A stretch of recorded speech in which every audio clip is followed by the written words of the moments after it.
The guest that we have lined up today is not only a friend, but he's one of the most significant players in the history of the game for a whole variety of reasons, some of which I suspect I will get to, most of which I want to get to. But when you have players that are in the World Golf Hall of Fame, when you have players that are a major champion, when you have players that have distinguished themselves on every stage upon which they have competed, there's a lot to get to, and it's hard to get to at that. Lanny Wadkins is a member of the World Golf Hall of Fame, as mentioned, with 21 PGA Tour victories to his credit.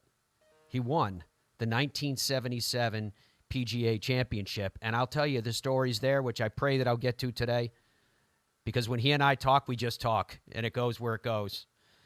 But it is a classic story in and of itself. In 1979, he won the Players. In 1970, he won the U.S. Amateur.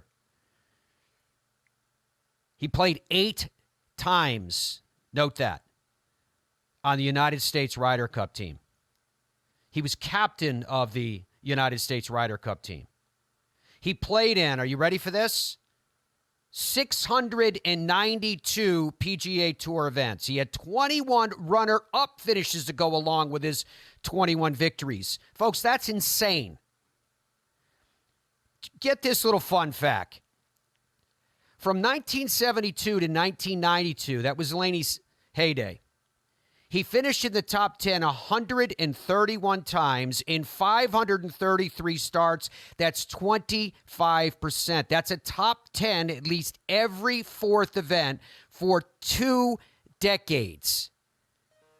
And those decades, folks, were a time that I like to say when giants roamed. Pleasure to have Lanny Wadkins back on the Fairways of Life show. How are you, my friend? I'm well, Matt. Hope you are. You got me up early, but I'm always good to be with you. Oh, it's awesome. I'm not even sure, like you heard me say it, I'm so excited about today. I'm not even sure where to start with you, but let's jump in here. You're a kid. You're trying to figure out your favorite sport. I know, and I want to talk about it too. It's one more thing I want to talk about. Mickey Mantle. I know you're a big baseball fan and all the rest. Yes, yeah. But how did you choose golf? Why golf? And did it come naturally to you? Was this something you had to work at? Was something that just clicked? You know, I think I was very lucky. My dad came back from World War II, played golf. I wanted to be with him. I started pulling his cart when I was about 7 years old. Public golf. I said, Dad, this looks cool. Can I play? So he got me clubs, got me started. They joined a small club on the south side of Richmond. And, you know, my parents both worked. So it was a place that to dump Bobby and I off in the morning with the pro. And we were in junior clinics. I think the fact that golf was social for us, as well as competitive at an early age. We had a lot of success in junior clinics, I think trying to beat older kids, other kids. And when I started my boys, I did the same thing. I put them in clinics, so if they were competitive, they'd get better quicker. I felt that was better than individual lessons, and it worked for them. It worked for Bobby and myself, my brother Bobby. And, I fell in love with it. I played everything else. I played, I started as, on the basketball team as a sophomore in high school. I knew I wasn't going anywhere with that. But I love baseball. I played a lot of baseball through Pony League, and then just golf was going somewhere. The others I was good at, but I wasn't where I was in golf. And, my dad was a truck driver early on, and my mom taught school. So, if I was going to go to school, it had to be on some kind of scholarship. I was already getting offers at 14 years old. Back then they could do that stuff. So, I had talked to coaches already. So it kind of became a foregone conclusion pretty early that golf was going to be the way to go for me. Awesome stuff. Is it Lanny Wadkins, like if we're playing cards, we're playing Monopoly, we're playing golf, we're playing whatever, are you still to this day like uber Mr. Competitive? Is that just built into your DNA? Well, let's see, my youngest son and his fiance were over recently. We were playing Trivial Pursuit. I won. That's all you need to know. Absolutely beautiful. All right, dude, I'm going to take a break here because, Lanny, I've got a lot of stuff queued up for you. I want to talk to you. With all the conversations we've had over the years, I've never done the following. I'm going to have video of Ben Hogan, which I'm going to ask my director, Andrew, to slow down. And I'm going to ask Lanny Wadkins to break down the swing of Ben Hogan, because I went online last night. I wasn't just looking for your stuff. I was looking to see if anybody ever did a swing analysis, a breakdown of Ben Hogan. I couldn't find it. So I'd love to hear from you. I want to know about your relationship with Mr. Hogan. How early? When? When did it happen? How did it develop? Again, you're going to do the breakdown of the swing. What was it about his golf swing that made it so very, very unique? I want to ask you the story about the one iron, because without you, that one iron likely would not have found its way back into the hands of Ben Hogan. From the famed high piston photo, from that final round on that Saturday afternoon, the same one iron and shoes, incidentally, folks, that he didn't have for the final round. So I want to get into all that stuff. So Lanny, I'm just giving you kind of a cue. That's just the stuff I want to talk to you about with Ben Hogan. I want to go through the 77 PGA Championship. I want to go through, my friend, so you're thinking about this, I want to go through the one that got away. Follow me? Yeah, I see you rolling your eyes on that one, because I know what's out. So I want to talk to you about that as well. Then I want to talk to you about the Ryder Cup, and we'll see how we get along with all that. So we'll be back with more of the Fairways of Life show, folks, with World Golf Hall of Fame member, the legend that is Lanny Wadkins. Stay with us. The legend Lanny Wadkins is our guest today. So, Lanny, did you steal Mickey Mantle's helmet? No, I didn't steal it. I was staying with a friend of mine during the Kemper Open in Washington, D.C. We were up looking for golf clubs in his attic, and all of a sudden there's this Yankee batting helmet sitting there. And I said, "What's this?" He said, "When I was 7 years old, I went to a Washington Senators game, and they were playing the Yankees. Mickey struck out, got hot, threw the helmet against the fence. The kid, my friend, said, Ken Fetterman said, I jumped the fence, grabbed the helmet, and bolted the stadium. So when I saw this helmet, he tells me the story. I said, let me take it back to Dallas. I'll have Mickey sign it for you. So we go back to Dallas. I take the helmet back, and Mickey, being Mickey, says, I remember that game. He said, we were all rooting for that kid to get out of the stadium with the helmet. He said, and Mickey is always about, remembering he remembered everything. He said, I'll tell you something else that was weird about that day. Tony Kubek struck out 4 times that day. Tony Kubek never struck out. So, that he takes the helmet, puts it on, says, still fits the Hall of Famer. Then he signs it to my friend. The Kent, nice catch, Mickey Mantle. It had Mantle taped inside it, and it was the old skull cap that they used to wear. Classic. Did you get a chance to play with Mr. Mantle much? Did you get a chance to know him as a person, as a friend? I've played with Mickey 100 times. We've probably been to dinner, 20 times at least. We had about 3 couples, my wife and I, and Mickey and Merlin and some other friends would go to dinner probably once a month for several years. We had a blast. He had the best, coolest trophy room I've ever seen. One whole wall was nothing but magazine covers of Mantle. Merlin and his wife had done a great job. And the wall covering was, she had called up Steinbrenner and got all the Yankee pinstripe. That was the wall covering in the room. So it was very cool. That is very cool indeed. Do you find that there's something with great champions, whether we're talking about Mickey Mantle or others that you've met in the world of sport or even business, and then you've got those in the world of golf, and you've known everybody from Hogan and Palmer and Nicklaus and competed against all those guys, et cetera. Is there something to great champions? Is there a common thread, do you think, that makes them great? Yeah, the way they carry themselves, the confidence, they just exude confidence, and in most cases exude confidence and a lot of class, really handle themselves well, not just, in public with everyday people, and they've got most of those guys that I've, been around like that have a very tight circle of friends, people that have been their friends through thick and thin, and they trust implicitly.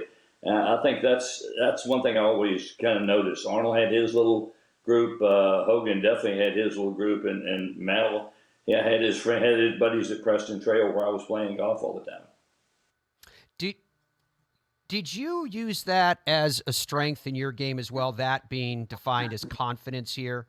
Because from the outside looking in, it looked like the confidence of Lanny Wadkins never wavered. There was almost a bravado that was carried with it. But my curiosity is, Lanny, Did it waver? Did it wane? Was there a time, Oh, maybe even earlier in your career when you had those 3 years there, was there a time that you doubted? there were times, but I felt like I was always going to come out the other end. I was fortunate that when I had, had the gallbladder and appendix surgery in '74, and then really there was different surgery back then. They cut through 4 muscles in your abdomen. They had to grow back together. I tried to come back too early, kind of screwed up my swing. You have to understand also at the time, I was not working with a teacher. My pro had died in 1970, the night before the final round of the NCAA when I was leading by a shot. And I did my own stuff from 70 till 85 when I started working with Dick Harmon. Dick helped me immensely. But that whole period, a lot of those wins I had, it was just me beating balls, digging out of the dirt, as they like to say, and that's what I did. So, I didn't mind the hard work. I didn't mind hitting the balls, the heat, whatever.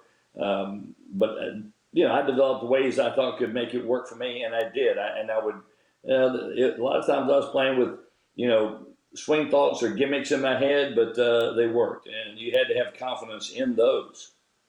Is there merit from the standpoint of a competitive armor, confidence, to convince yourself of something, even if the something is not yet apparent to the world or to yourself? Do you understand what I'm asking? Yeah, and I think I do, and I think a lot of that is very, very true. I mean, I believe that I could do it. Yeah, there was never any doubt that if I was playing my best, I didn't care who I was playing against, whether it was Nicholas Palmer, anybody. I had that kind of confidence in my game. Didn't always work, but I felt like I could get the job done. I knew who the tough players were, and we had the Hale Irwins, the Johnny Millers, and Crenshaws, and Kite, and people that that you just know that you've got your hands full if you're ever going to take any of those guys down. But it was a very, very cool time. I was lucky. I played a lot of practice rounds. Tom Weiskopf, who was a mentor to me, helped me immensely with a lot of things on the golf course. And during those practice rounds, we were playing against Palmer and with our good buddy Bert Yancey back in the day. And Bert was all about helping Tom and I try to be the best players we could be. Helped us with a number of things, from developing a routine, putting, things that I'd never thought about. Bert was amazing. Did you give any putts in those matches?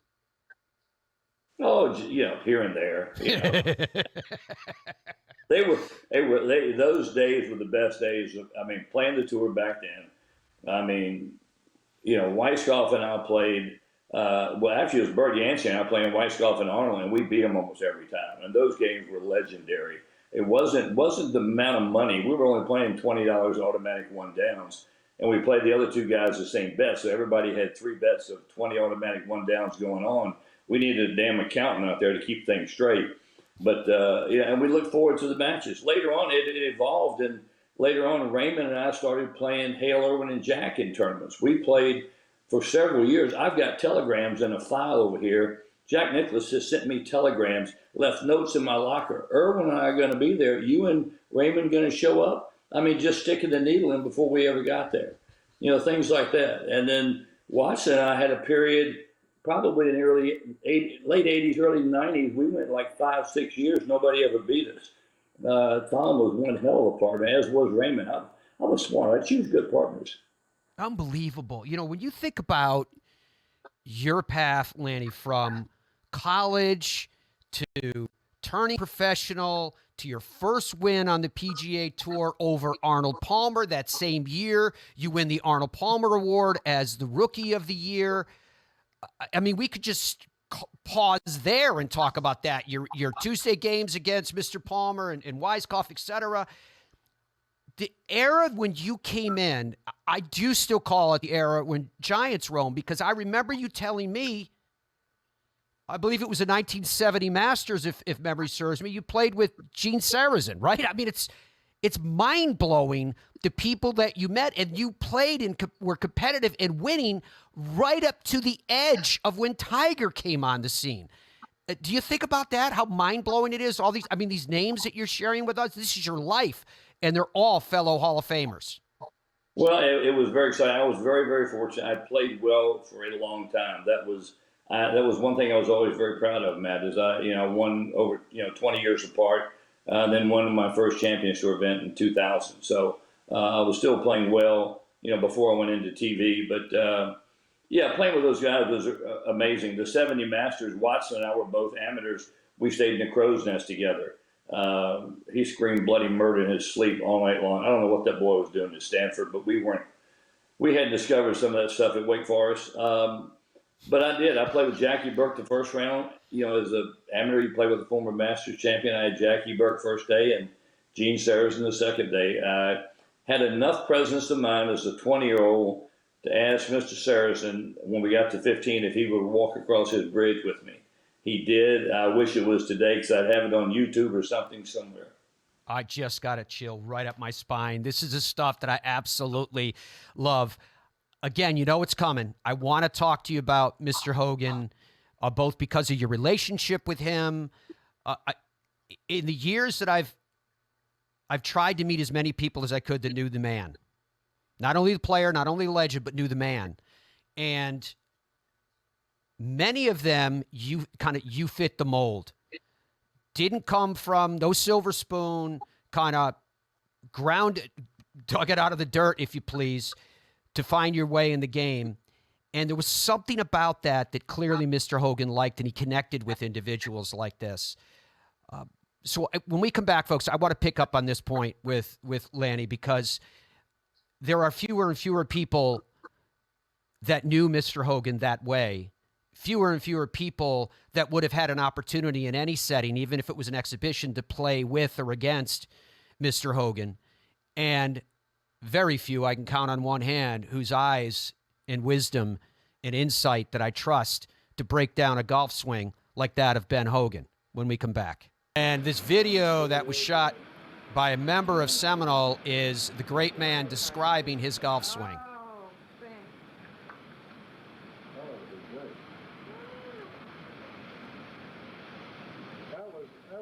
Not only is that beautiful, it is incredibly historic with what we are watching right now. And it's this opportunity for us to get a glimpse of the man, Ben Hogan.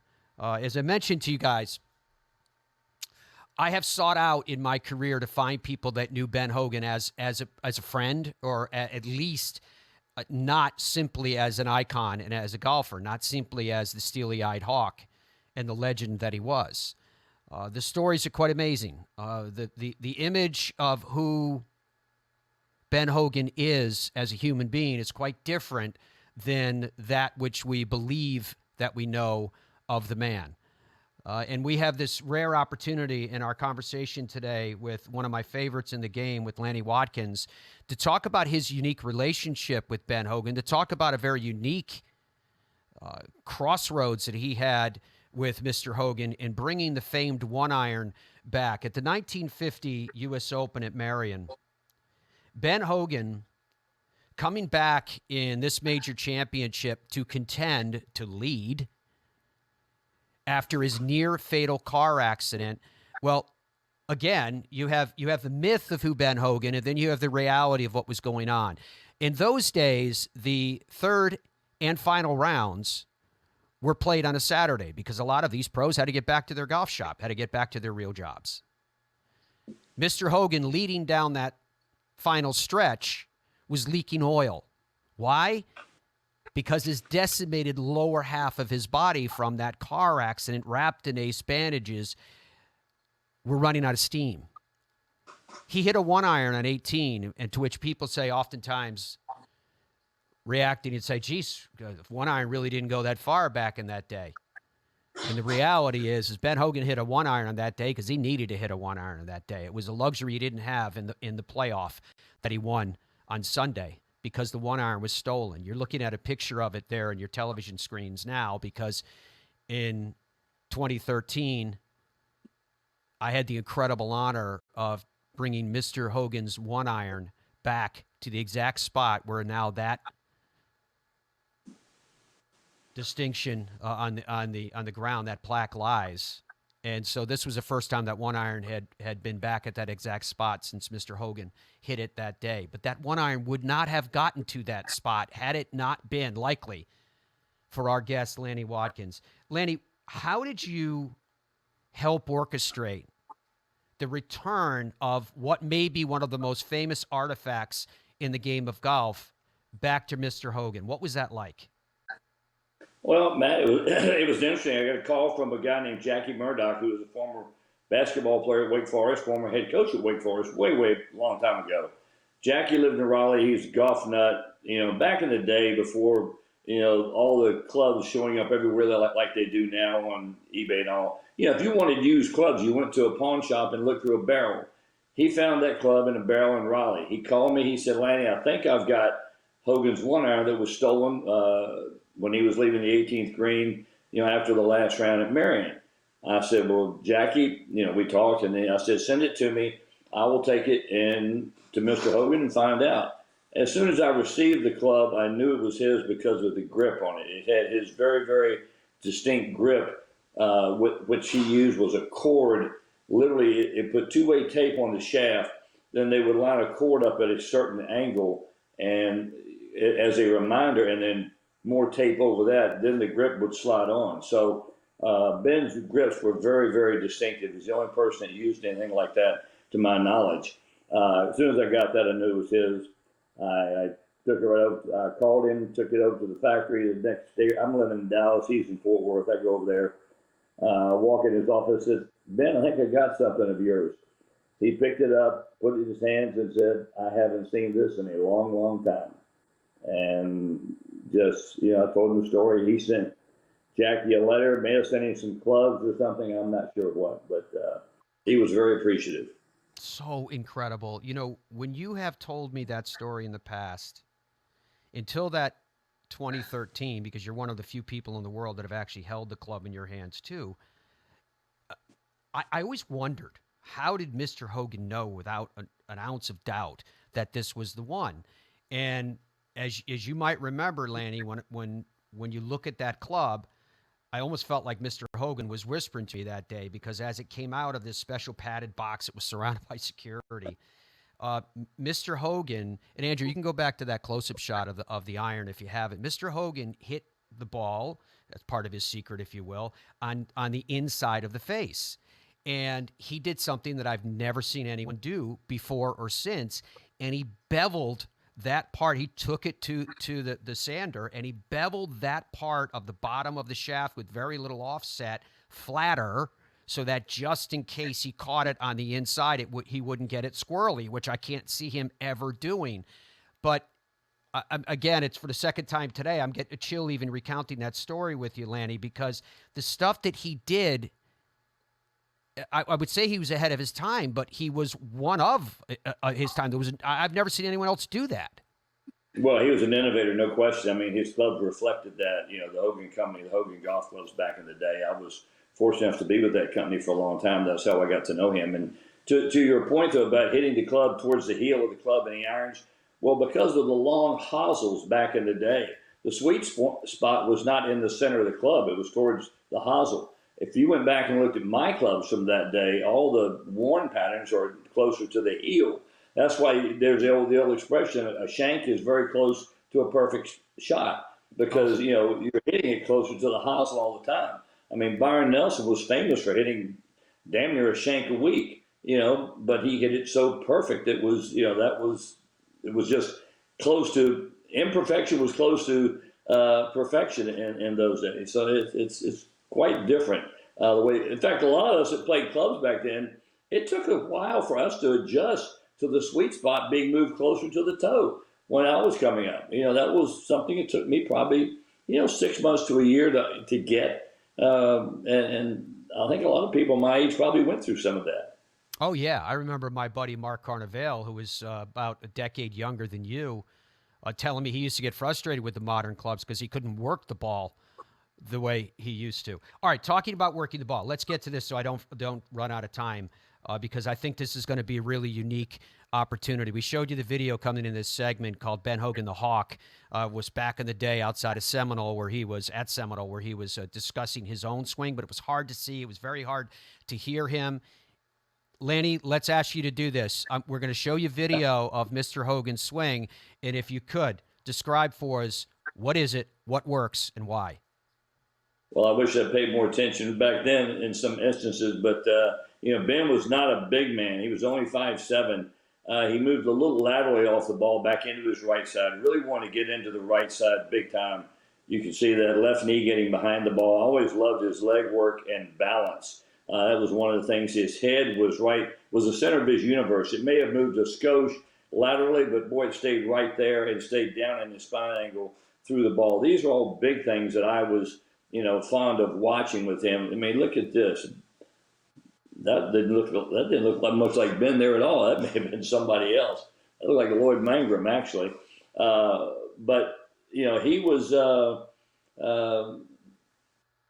just a great swinger. He had a lot of speed for a guy only 5'7", was very long. He hit the ball a long way. When I was playing with him a lot in the early '80s, I was still on tour. He was, I don't know, 20, 30 years. He was probably in his late 60s at the time, and he was every bit as long as I was off the tee. Had a very weak left-hand grip, and it was way up in the fingers of his right hand, very weak as well. He was determined never to hit a hook. At the top of the swing, hard to see from these angles, but his left wrist is a little cuppy. That's one thing I did as well. Today's players all play with a flat or even bowed left wrist. I was cuppy. I think that was one of the things Ben liked about me and my swing, was that at the top I was cuppy, very similar to where he was. But he started with his hand just slightly behind the ball and then just rotated and moved into the right side and really drove off the legs. Head stayed down. Head was always behind the ball coming. Look at right here. Look at this turn. This is incredible. And then right there, up and just beautiful balance. That's what I always liked to watch about Ben, was his balance. And he hit the ball so solid. Didn't play with really yardage back then. Didn't have a yardage book. Didn't have a rangefinder. He would sit there next to his ball and just kind of stare at the shot. And invariably, he hit the ball whole high, even in the early '80s, as much as anyone I've ever seen. Sometimes the shots wouldn't sound particularly solid. They might sound a little clunky, but they went whole high, which would tell me that maybe he was playing a shot and not just ripping it full bore. So he really knew how to play golf. Great hands around the green. I saw him on hard pan once around the green. He took a pitching wedge, and this thing went in there and just barked as it was going up to the hole and put the brakes on, stopped the foot. He had every single shot. No weaknesses in his game at all, other than at the end of his career, the putting. So, what do you think, Lanny, is the biggest myth about Ben Hogan? What are the things that people believe that really doesn't connect with who Ben Hogan was, the man? Well, I mean, he's got the persona, obviously, the wee Iceman from the Scots and everything. So, and I think he used that to his advantage. Back in the day, and I was do the same thing. If I had a younger player and they were a little bit intimidated, you're not above using that other little tool in your arsenal. I mean, Ben knew he intimidated people, and so just the way he carried himself and the fact that he could go do what he would see. It was. I felt him got along really well. Penny and I had dinner with he and Valerie several times. I had lunch with him every time I went over to Shady Oaks to play. We always had to have a clear drink before I left to go back. It wasn't water. But it was, really, I enjoyed being around him. He was delightful. He would get on other subjects. If somebody was there that was an oil man, a business partner of his, he would delve into that with, jump in with both feet. And he was just a very, very interesting person. I never left the Hogan factory with a set of irons when he was there that I didn't stop by. And he would examine every iron in the box of irons that I'm taking out of there and making sure they're all correct. He had just really quality people working on his stuff. I was fortunate I had a lot of the same stuff that he was playing with, and it was very good. It was a great time for me, getting to know him. We had a kind of a set game. A guy named John Miles, who was an amateur, worked for Eddie Childs at the Western Company way back in the day, and Chip Bridges, who worked for the Hogan Company. And Chip and I played with that was our foursome. That was who we played, every time. So it was just good time of my life, no question. I really enjoyed being around Ben. He was interesting. I asked him one time, right before when I'd had some health issues, gallbladder appendix.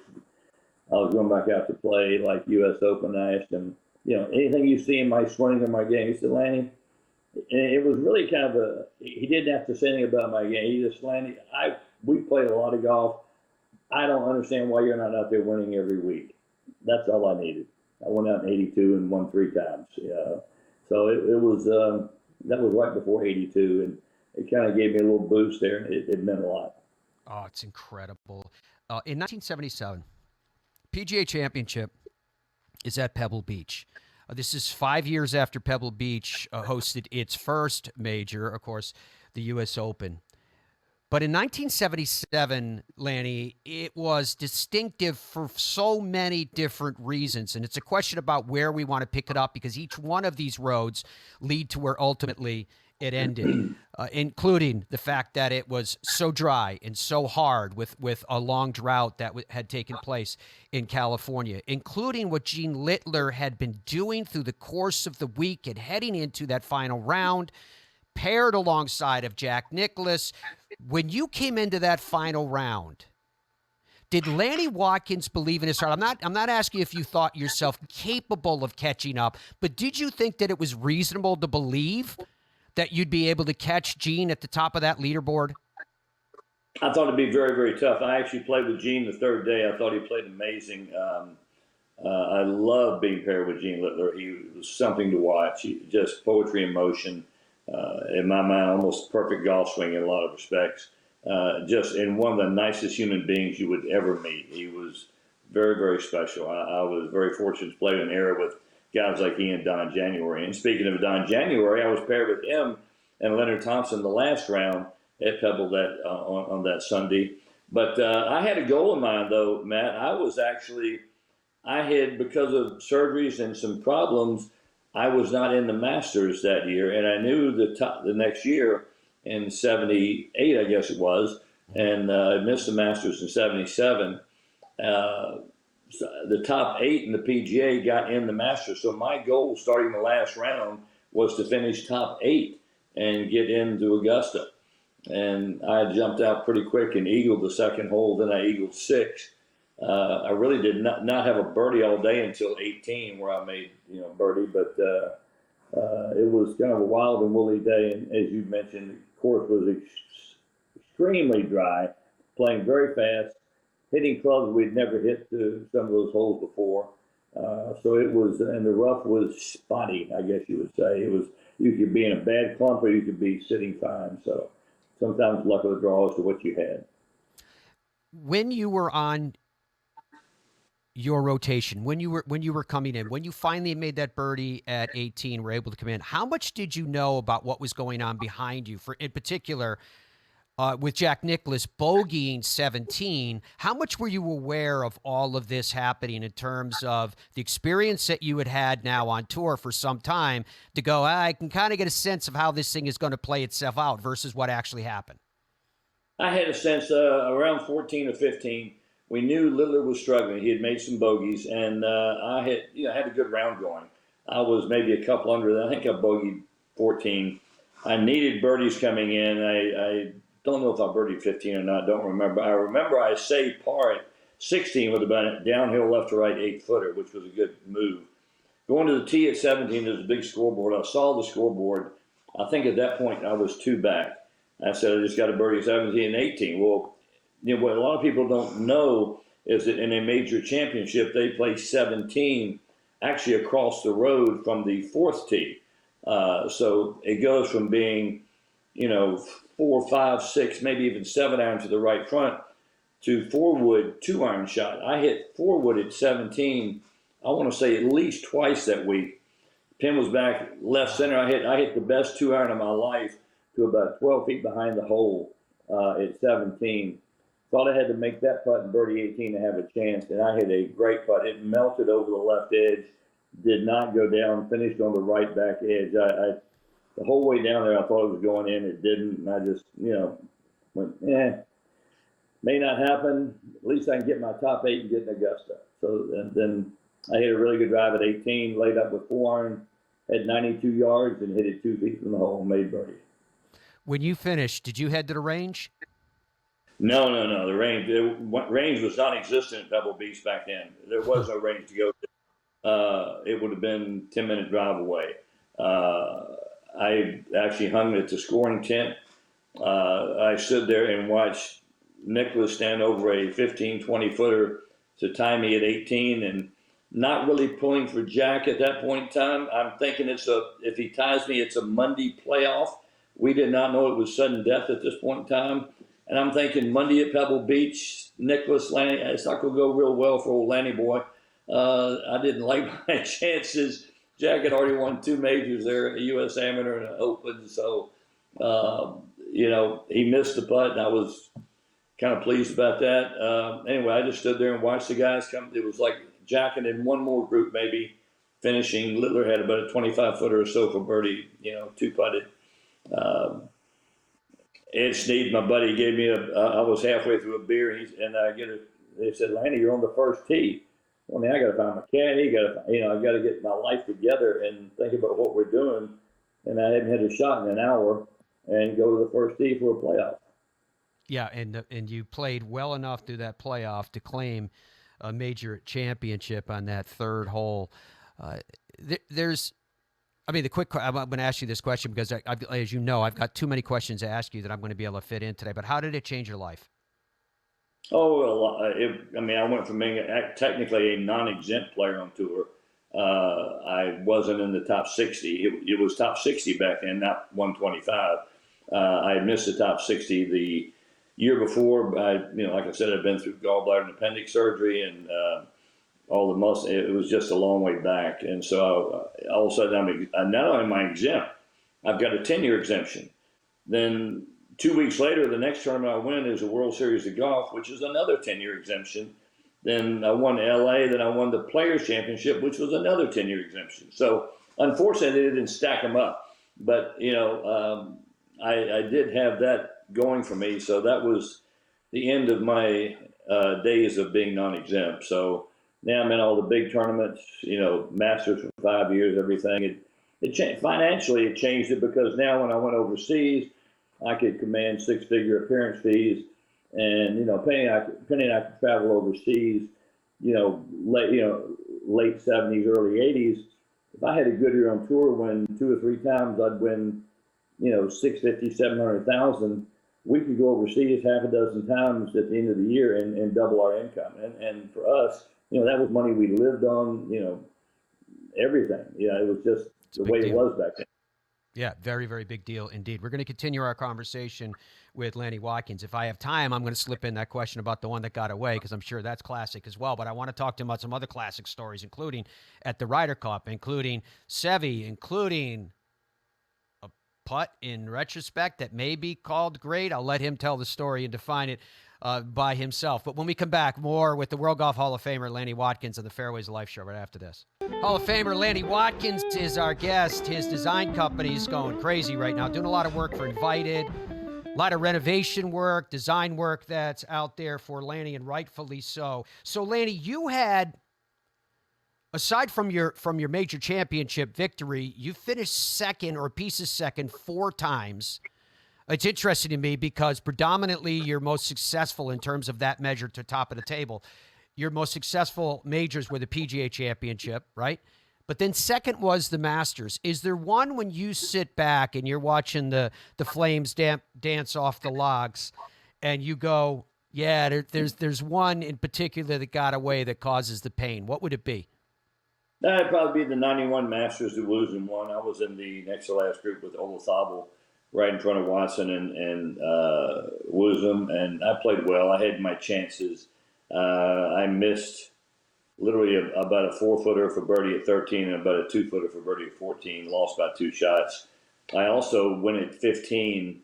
That's when they had the moguls in the fairway, right in the middle of the fairway. I drove on the downslope of a mogul, and everything screamed layup. I thought I needed eagle at the time, and I tried to hit a 2-iron off this mogul, hit it in the water. I did save par, so that was a good up and down to save par. And then, ended up losing by 2 to Woosnam, tying for third with, I think, Watson. Had my chances. I did not, When I go back to the majors, Matt, unfortunately for me, when I look back and the things that hurt, it's usually the putts that I missed. And I worked with Phil Rogers on my putting in 1981. Biggest mistake I ever made was I didn't go back and spend probably 2 weeks a year each year working with Phil, refining it. I thought because of all my experience, having worked with my golf swing, doing it myself, I thought I could do it myself, and I should have relied on Phil a little bit more starting about 81. Might have made a big difference going forward. That's the one major regret that I really had when it comes to working on my game. Do you keep stuff? Do you have a bunch of memorabilia someplace kind of stacked up that's your own little personal Hall of Fame? Yeah, I've got some neat stuff. Yeah, I do. It's unfortunate we're in the process of trying to move as soon as we get our house sold, so we've got a lot of it boxed up right now. I just got some big boxes back from the Hall of Fame where they had come in and invaded my house and took 90% of the stuff I had. I've kind of got the main stuff out. I've got a little table over here that's a locked shadow box table that when you start talking about ones that I missed, I've got 4 silver medals in this little thing over here. So yeah, next to the two, the runner-ups in majors, U.S. Open at Shinnecock. I was runner-up both the last majors that Raymond won, Shinnecock and Southern Hills, and then the gold medals for the PGA and the U.S. Amateur. So, and as well as all the other medals and different little things they give you, it's pretty cool. I enjoy it. Hopefully, my boys will at some point in time. Yeah, it's amazing. All right, so we just have a few minutes left here.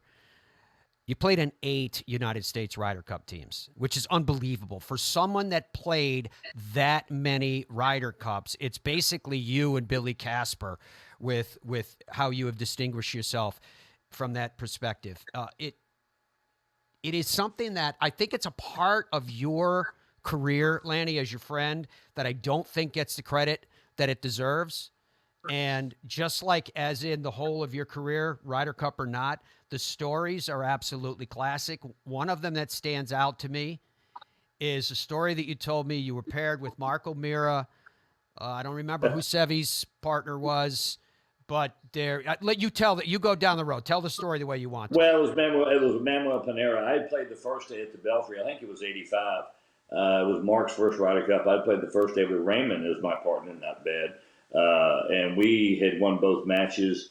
And I got into it. Let's just say I was, the guy that was getting excited, jumping around, fist pumping everything. I was pretty much there. So the Brits didn't like me a lot, and that was fine. Got to the first tee, they booed us. O'Meara turned about as white as a sheet. I say, yeah, don't you love it? Let's go get them. Well, we all headed down the fairway, one Belfry. Mark and Manuel Panera were a long way from the hole. They ran their putts up, picked them up. I've got about 25 feet for birdie. Seve's about 12 feet in my line. And I had him move his coin. And I literally pulled the putt. It hit his coin, kicked right, and it went in the hole. He went ballistic. I mean, Seve, it was always looking for an excuse to get in your face. I played him 4 times in Ryder Cup. I was 4-0 against him. You just had to know that you don't put up with any crap from Seve. So I got right back in his face when he yelled at me about pulling the putt. I said, yeah, Seve, I'm that blanking good. Don't forget it. And that was the way it started. O'Meara and I ran the tables. We had him 6 down and 6 to play at one point. Absolutely classic.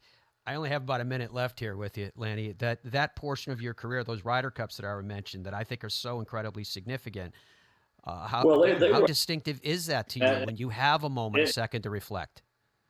Yeah, they were actually, to me, in a lot of ways, the highlight of my career. There were things we got to do with the other players.